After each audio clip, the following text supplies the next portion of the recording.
ये कहानी सरसब्ज पहाड़ों और नीले दरियाओं के दरमियान बसे परिस्तान की है, जहाँ एक इंतहाई खूबसूरत परी शहजादी लूना रहती थी।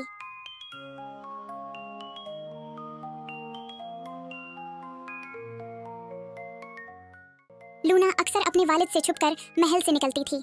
वो सरसब्ज जंगलात से होती हुई मैदानों की तरफ रवाना होती थी, जहाँ हर रंग के जंगली फूल खिले होते थे। यहाँ वो नंगे पांव रक्स करती थी और कुदरत की खूबसूरती का लुत्फ उठाती थी। वो मुरझाए हुए फूलों की नरम पत्तियों को दोबारा पौधों पर सजा सकती थी।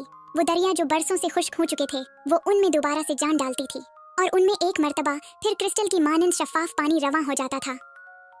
नरम दिल होने की बदौलत जानवर भी उससे बेहद मोहब्बत करते थे। एक दिन परी का गुजर एक हरे भरे खरबूजों के बाग से हुआ, जहाँ बेलों पर खूबसूरत पीले खरबूजे लटक रहे थे, जिनकी खुशबू हवा में बिखरी हुई थी। बाग में एक दिलकश सकूत था और दरख्तों की छांव में सरसब्ज घास फैली हुई थी। वहाँ एक साफ शफाफ पानी का फवारा भी था। परी की नजर एक खूबसूरत पक्के हुए पीले और रसीले खरबूजे पर पड़ी, जो बील से झूल रहा था। उसकी खुशबू इतनी दिलकश थी कि लूना के कदम खुद ब खुद उसकी जानिब बढ़ने लगे। वो कुछ लम्हे रुककर इधर उधर देखती रही, जैसे किसी की इजाजत चाह रही हो, लेकिन जब आसपास कोई न देखा और खरबूजे की दिलकशी ने उसे बेइख्तियार कर दिया, तो आखिरकार उसने हाथ बढ़ाया और खरबूजा बेल से तोड़ लिया। लूना ने खरबूजे का एक छोटा सा टुकड़ा काट कर चखा। खरबूजा हैरत अंगेज तौर पर मीठा, रसीला और जायके से भरपूर था, जैसे फितरत ने अपनी मिठास और ताजगी इसमें समूदी हो। लूना के लब्बों पर मुस्कुराहट आई और वो खरबूजे की मिठास में खो गई। हर नवाला उसे बाग की खुशबू और फवारे की मौसीकी से मजीद करीब ले जा रहा था। ये बाग एक जालिम जादूगरनी का था और उसने लूना को अपने बाग से फल चुराकर खाते हुए देख लिया था। कौन हो तुम और मेरे बाग में यहाँ क्या कर रही हो? मैं तो बस ऐसे ही यहाँ आ गई थी, मुझे नहीं मालूम था कि ये बाग आपका है। गुस्ताख परी, तुम्हें अब इसकी कड़ी सजा भुगतनी होगी। ये बाग मेरा है और यहाँ किसी को भी आने की इजाजत नहीं है। मुझे माफ कर दें, मैं दोबारा कभी यहाँ कदम भी नहीं रखूंगी। ये तो तुम्हें यहाँ चोरी करने से पहले सोचना चाहिए था। इसे खरबूजे की जो भी कीमत होगी मैं आपको अदा करूंगी। तो फिर तैयार हो जाओ इसकी कीमत चुकाने के लिए। लूना परी आगे बढ़ी ताकि खरबूजे की कीमत चुका सके, लेकिन वो ये देखकर हक्का बका रह गई कि चुड़ैल के इरादे कुछ और ही हैं। तो सुनो, खरबूजों की कीमत है तुम्हारे ये चमकते दमकते पर। ये मुझे तुमसे लेने होंगे। लूना चुड़ैल से इल्तिजा करती रही, लेकिन चुड़ैल ने उसकी एक न सुनी। चुड़ैल ने लूना के पर भी छीन लिए। लूना गिड़गिड़ाती रही, मगर मकार चुड़ैल ने उसकी एक न सुनी। वो मंत्र पढ़ती रही। देखते ही देखते चुड़ैल के जादू से लूना बाग के एक खरबूजे में तब्दील हो गई, जहां उसे अब हमेशा की जिंदगी गुजारनी थी। गुस्से में बुड़बुड़ाती हुई चुड़ैल वहां से चली गई। इस वाक़े के बाद से लूना परी दोबारा कभी किसी को दिखाई न दी। विलोडेल की बस्ती में एक छोटी सी झोपड़ी थी, जहां गरीब किसान एक दिन खरबूजा लाया और बीवी से कहा कि वो इसे काट कर लाए। बीवी ने धीमे धीमे खरबूजे को काटना शुरू किया। खरबूजे के अंदर एक इंतहाई खूबसूरत ननी मुनी लड़की बैठी थी, जिसको देखकर बुढ़िया दंग रह गई।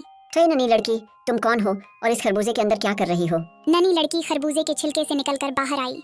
उसका वजूद हैरत अंगेज तौर पर फैलने लगा और चंद ही लम्हों में वो अपनी ननी कामत से इंसानी जिसामत में बदल गई। लूना ने गहरी उदासी के साथ बूढ़े किसान और उसकी बीवी को बताया कि कैसे एक छोटी सी गलती ने उसकी पूरी दुनिया बदल दी है।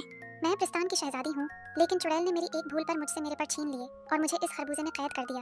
अब न मेरे पास पर है और न ही मुझे पिस्तान का रास्ता मालूम है। बूढ़े किसान और उसकी बीवी, जो इस कहानी को सुनते हुए हैरत और अफसोस में डूबे हुए थे, ने लूना से मोहब्बत भरे लहजे में कहा, बेटी, हमारे नसीब में अपनी औलाद नहीं थी। अगर तुम चाहो तो हमारे साथ रह सकती हो। हम तुम्हें दिल से कबूल करेंगे। आपकी मोहब्बत मेरे लिए एक नई उम्मीद है। मैं हमेशा आपकी शुक्रगुजार रहूंगी। और इस तरह वो तीनों एक साथ हंसी खुशी रहने लगे। अब बूढ़ा किसान जब भी खेतों में काम करता था तो लूना उसका हाथ बटाती थी। न सिर्फ ये, बल्कि वो उसकी बीवी के साथ खाना बनाने में और घर के मुख्तलिफ कामों में भी हाथ बटाती थी, और इस तरह वो इंसानों में रहना सीख चुकी थी। एक रात उनकी झोंपड़ी पर एक भटका हुआ मुसाफिर आया और काफी देर तक दरवाजा खटखटाता रहा। अंदर से कोई जवाब न आ रहा था, मगर वो मुसलसल खटखटाता रहा। आखिरकार उसे अंदर बुला लिया गया। रात का अंधेरा छा चुका था और चांदनी खामोशी से फैल रही थी।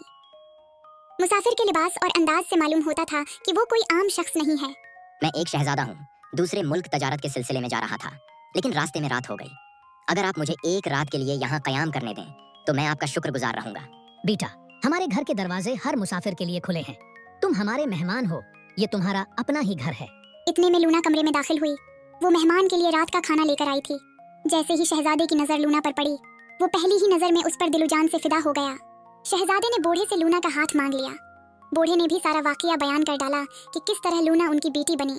मैं जानता हूँ पिस्तान का रास्ता, मैं ना तो सिर्फ बाहिफाजत उसको वहां पहुंचाऊंगा, बल्कि उसको वो सब दे सकता हूँ जिसकी वो हकदार है। मुझे इस बारे में पहले लूना से बात करनी होगी। जब बूढ़े ने लूना से बात की तो उसने भी अपनी रजामंदी जाहिर कर दी। भारी दिलों के साथ किसान और उसकी बीवी ने लूना को शहजादे के साथ रुखसत किया। आखिरकार वो अपनी राह पर कोहे काफ की तलाश में निकल पड़े। रास्ते में घने जंगलों को अज़्म के साथ उबूर करते हुए वो अपनी मंजिल की तरफ गामजन थे। आखिरकार चलते चलते उनको एक वसी पहाड़ पर परियों का महल नजर आया। वो अंदर दाखिल हुए। लूना अपने माँ बाप से मिलने के लिए बेताब थी।